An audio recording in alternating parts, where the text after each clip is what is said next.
सुनहरे गोबर की कहानी। एक बार की बात है, किसी शहर में एक बड़े से पेड़ पर एक पक्षी रहता था जिसका नाम था सिंदूक। सबसे चौंकाने वाली बात यह थी कि पक्षी का मल सोने में बदल जाता था। यह बात किसी को भी पता नहीं था। एक बार उस पेड़ के नीचे से एक शिकारी गुजर रहा था। शिकारी उस पेड़ के नीचे आराम करने के लिए बैठा रहा।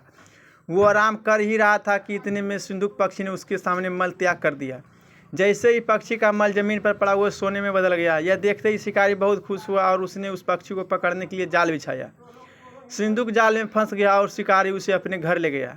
पिंजरे में बंद सिंदूक को देख शिकारी को चिंता सताने लगी कि अगर राजा को इस बारे में पता चलेगा तो वह सिर्फ न सिंदूक को दरबार में पेश करने के लिए कहेंगे, बल्कि मुझे भी सजा देंगे। यह सोचकर डर के मारे शिकारी ने खुद ही सिंदूक को राज दरबार में पेश करने का राजा को सारी बात बताई। राजा ने आदेश दिया कि सिंदूक को सावधानी से रखा जाए और उसे अच्छे से खाना खिलाया जाए।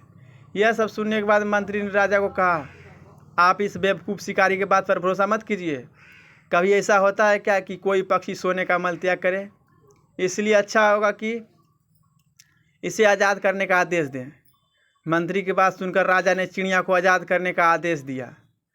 सिंदूक उड़ते उड़ते राजा के दरबार में सोने का मल त्याग करके गया। यह देखते ही राजा ने मंत्रियों को उसे पकड़ने का आदेश दिया, लेकिन तब तक तो वो उड़ चुका था। उड़ते उड़ते सिंदूक कहा गया, मैं बेवकूफ़ था जो शिकारी के सामने मल त्याग किया।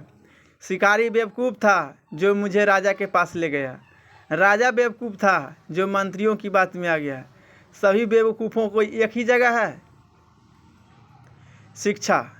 कहानी से सीख, कभी भी दूसरों की बातों में नहीं आना चाहिए और अपने दिमाग से काम लेना चाहिए। सब्सक्राइब करिए इस तरह कहानी के लिए।